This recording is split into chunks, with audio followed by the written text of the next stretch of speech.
Hey everyone, Tami LaTrell here. Look, I've been getting a lot of DMs and text messages and phone calls on my take on Kanye West's recent rant on Twitter about, being in an unfair record deal and also, having some issues with his publishing deal. Now, you guys know, or you may not know if this is your first time coming to my page, but my name is Tami LaTrell. I'm a multi-platinum Grammy-nominated songwriter with about 20 years of experience in the business. I actually got my first publishing deal 20 years ago with EMI Music Publishing, which is now Sony ATV.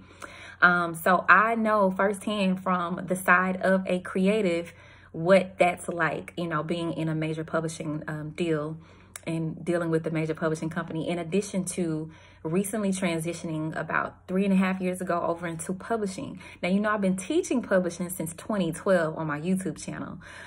However, I started the Mezzo agency as a publishing administration company about 2 years ago, once I started realizing that there was a real need for songwriters and producers to have a supportive team behind them that is going to, protect their songs, help them with their copyrights, their catalog management, making sure that all their metadata is correct, their ISRCs, just kind of organizing their songs to make sure that when they release that, they're pulling in from all of the royalty sources that are out there that just a lot of producers and songwriters and independent artists and indie labels didn't even know existed.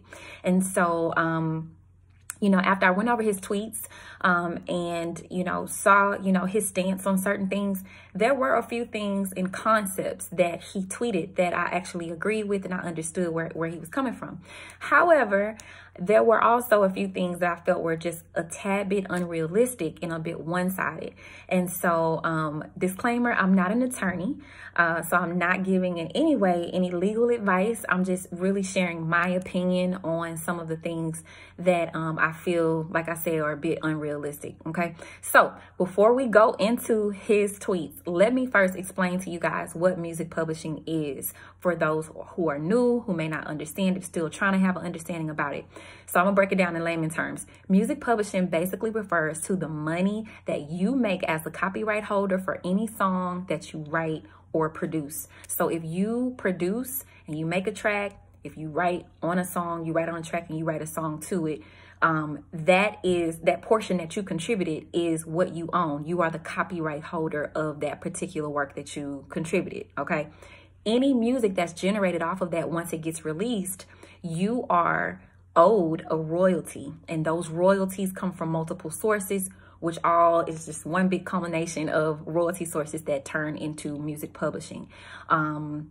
By law, there are government mandated royalties, performance royalties, print royalties, sync royalties, mechanical royalties, micro sync royalties that come in that are owed to you, and that is your music publishing, okay?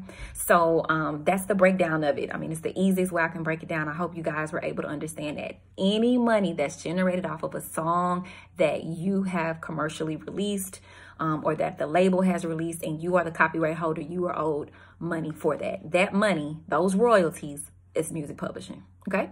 All right, so let's jump into what Kanye spoke about publishing deal guidelines.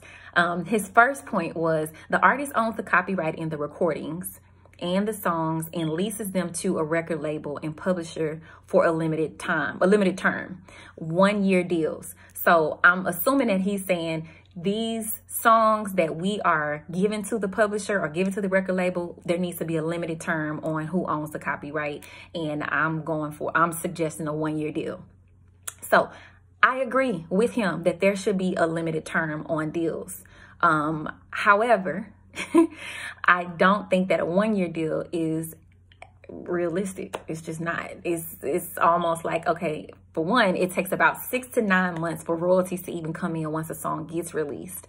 So that's not realistic, for one. For two, if you have a 1-year deal with a label or a publisher, that means you have about 3 months to really start seeing something coming in. By the time royalties come, you will be having to renegotiate the deal, go back up for a renewal. And it really doesn't give the label or the publisher time to really exercise any ownership for licenses or royalties that are being generated. So it's just not really advantageous to either one of y'all really, because if you do a deal with them, especially on the publishing side, then you are going into a publishing deal with them that is allowing them to administer for you.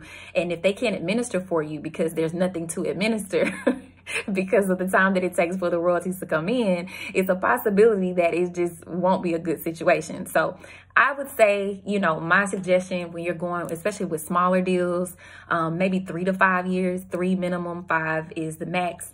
But definitely, I'm not an attorney. I'm not giving legal advice. I'm just giving something that is a little bit more realistic with the new age of digital media, digital music, and new media, and how we actually are able to use and exploit our works in exchange for money, whether it's royalties, licensing fees, and so forth. Also, when you're dealing with television networks, advertising companies, agencies that are trying to license your songs for commercials, and even those production studios that are using your songs for their movies and films, sometimes those songs don't actually start generating the fees and royalties until after the movie is out. And so, like I said, if you are doing a 1-year deal, maybe the movie doesn't drop until next year.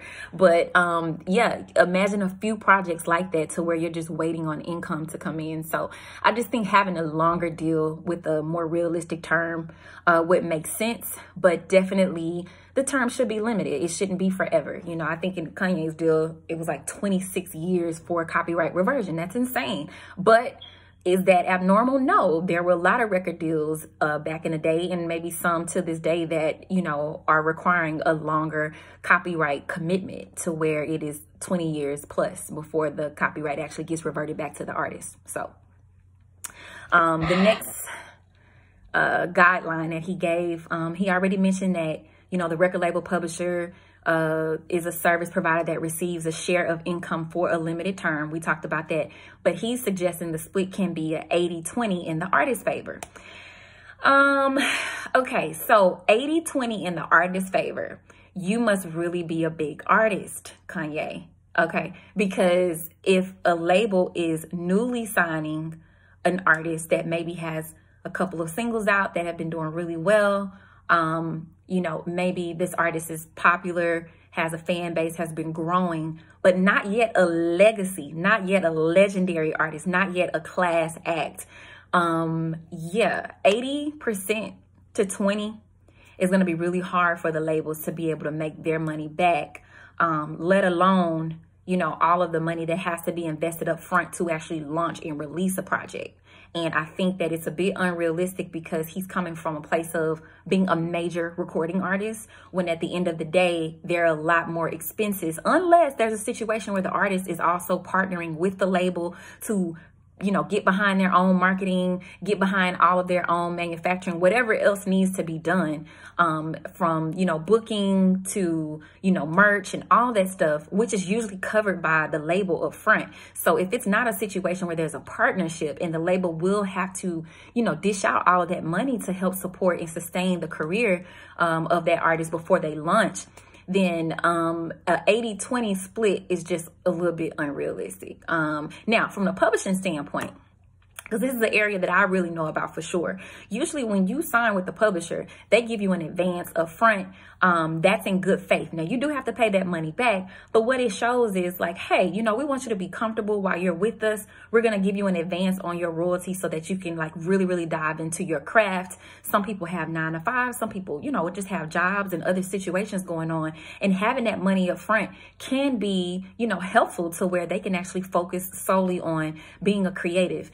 And so also when you're with a major publisher, they do help you with shopping your catalog. They do help you get more placements. They do help overall with you, you know, building a foundation for your catalog, helping to pitch your music, helping you to build relationships because they're usually introducing you to other songwriters and producers that are part of the roster. Also, I fostered some great relationships with friends through my publishing company. Had I not been signed to EMI Music Publishing, which is now Sony ATV, I don't know that I would have some of the friendships that I have now and have made some of the money that I made and gotten the placements that I've gotten. So that's what the music publishing company is supposed to do, is to create opportunities for you. That doesn't mean everything will land. That doesn't mean everything will place. But are they actively shopping your catalog? Are they actively helping with trying to grow your catalog and grow you as a songwriter and as a producer? So that's one thing I think that you really need to consider when you're thinking about that 80-20 share, because, you know, at the end of the day, it has to make sense with everything that the label is going to be investing, or everything that the publisher is going to be investing and doing for you. I just think, you know, it makes sense to really know what their obligations are and what your obligations are, what you need to fulfill as well. Kanye also said, artists must be dependent on no one but themselves to manage their catalog. You should need no one else to understand the business that you're in. That is true. And that would be hypothetically, yes, every record label, every publishing administration's ideal situation for, you know, if they were the type of company that really is trying to empower their artists and songwriters, that would be great. That would be ideal. But unfortunately, it's not true. It's not happening, and it's not something that is common right now. Now, I will say there are a lot of songwriters and producers I know who even check in with me. They book consultations, and they're really hungry about learning the business. But is that majority of the artists that are out here just trying to, you know, come up with a song, make a hit, get themselves out there, grow their fan base, market themselves on social media? No, they're not thinking about managing their catalog. They're thinking about marketing their product, which is, you know, their songs, their merch, and things that are going to get them exposure. And so, you know, I've been teaching on publishing since 2012, and I still get people asking me to help them understand, or, you know, sometimes, look, I don't got time. I just need you to do the work for me, Tami. Like, how much do I need to charge you to manage my catalog? It's a mess, but I'm willing to pay the price to get it organized so that I can go and get those royalties that I need, that I know you can find for me. But, you know, they really just want to focus on creative and marketing. And at the end of the day, that is why my company is in business, because we support the songwriter, the producer, the indie label, the indie artist, by making sure that their catalogs are efficiently managed, that they're organized, and that their paperwork is also handled and thoroughly looked through when it comes down to licenses and clearances that need to, you know, be pushed through or approved. And so a lot of them just don't have that type of team, you know, to be able to help them with that. And so that's what we're here for. So I do believe that, yes, that 80-20 is a little bit much, because you have to think about the fact that most publishing companies are going to be handling also your admin, which can range between 15 to 20% off the top, in addition to all the other services that they're providing, from, you know, advancing you money on your royalties to, you know, also shopping your catalog, building relationships, helping you to, you know, be enhanced as a creator, because they're providing other opportunities for you to build and network. So it's going to be more than 20% that they would ask for, you know, unless you're doing an admin situation, which is also something that's very popular right now. But I just want us to be really, really, really realistic, okay? Because Kanye, you're talking from a place of a major artist who has sold millions and has had huge success. So when you are, you know, putting out these guidelines, they really have to make sense for the majority, because the majority is not at your status, period. You know, like, we have to be careful about how we are leading our people, period. Especially music creators, Black music creators especially.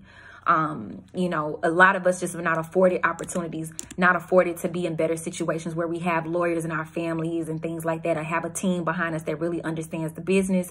And so while this isn't a color thing or, you know, a race issue, I will say that by us being the ones who dominate the charts as African Americans, there are a lot of things that could be corrected on our behalf, since the industry has made so much money off of us.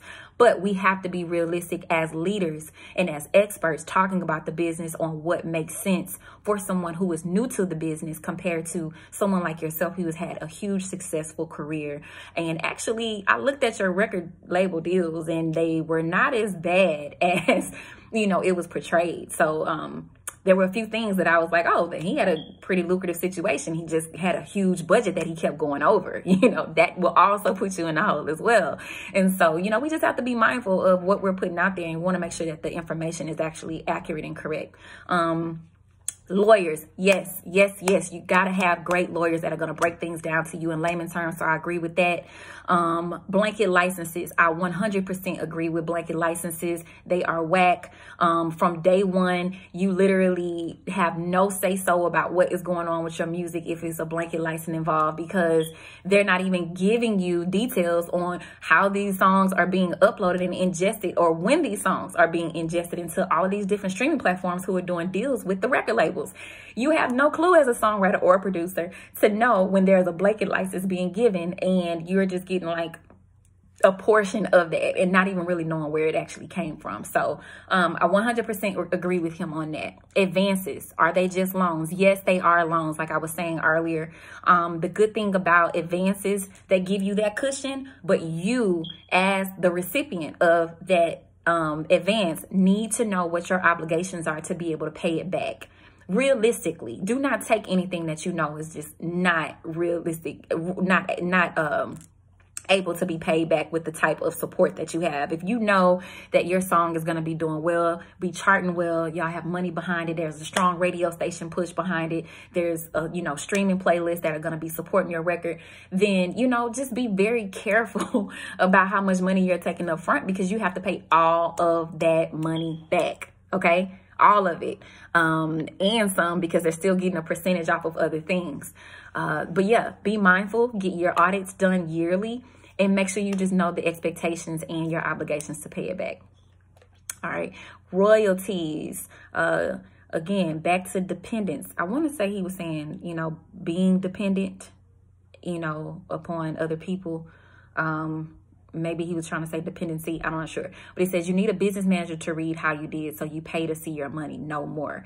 Then he goes into the whole thing about royalty portals, every song you delivered, every store you're in, how many streams per song, income per song, all of that should be in your royalty portal. 100% agree with him on that. I can honestly say, being signed with a major publisher like Sony TV, they do have a royalty portal. It shows the songs that you have actually delivered, the songs that are you know, receiving income, where the income is coming from, whether it's like a streaming site or whether it's coming from a print sheet music, whether it's coming from, you know, an actual performance on radio, broadcast, television, how many times did it air, or how many times did it stream, and what the income was from it. So if there is major publishing companies out there by now in 2020 who do not have portals for their songwriters and producers, and you're a big major publisher with all of that money, because you got the money, you need to get a portal. Seriously. I know with my company, we're smaller, so obviously we don't have a portal for every one of our songwriters, but we are extremely transparent when it comes down to their royalty reports that come out. We actually send them a royalty report that goes out a month prior to their actual deposit to give them a heads up of what to be expecting, because we've already been working tirelessly on making sure that their statements are accurate and all of their royalties are coming in line by line, song by song, so they can verify where the song was actually played, where the money came from, how much of the split share, you know, of their ownership was, you know, of that income was given to them. All of that is on our statements that we send out to our writers and producers, and we pay by direct deposit. So, you know, we make the process very streamlined. Let's see. And that's pretty much it. I mean, like, I agree with majority of what he was saying, but I just think that, you know, he is kind of speaking a bit one-sided. His deal is not as bad as it was perceived, based on, you know, him wanting to rally for a lot of artists owning their masters. I really don't typically care for record labels that much, but I understand their concepts. I understand why they are able to go after the money that they are asking for, especially in some of these 360 deals. However, I do think that the record labels can get a bit greedy at times, and a lot of songwriters and producers and artists, you know, are just really getting hip to the game and just understanding, like, you know, no, I really don't need you to do all this for me because I have a team that can handle this, and I have a team that can handle that, or, you know what, I got my own bread that I'm gonna put up to this partner. And so back in the day, we didn't have those opportunities, right? It was a lot of people who were just singing and just looking for a break to be famous and to have their music heard, but it's just a different time. And so with that, because times have changed, yes, I do believe that we also need to upgrade our technology to be able to fit the need and also, you know, just fit the landscape of where music is going. So that is all for me. I hope you guys understand where I'm coming from. Leave me your comments. I am really interested to know what you think about this video, what you also think about Kanye's tweets, and his, you know, idea and concepts about these different publishing deal guidelines. All right, drop your comment below. I'll talk to you soon. Bye.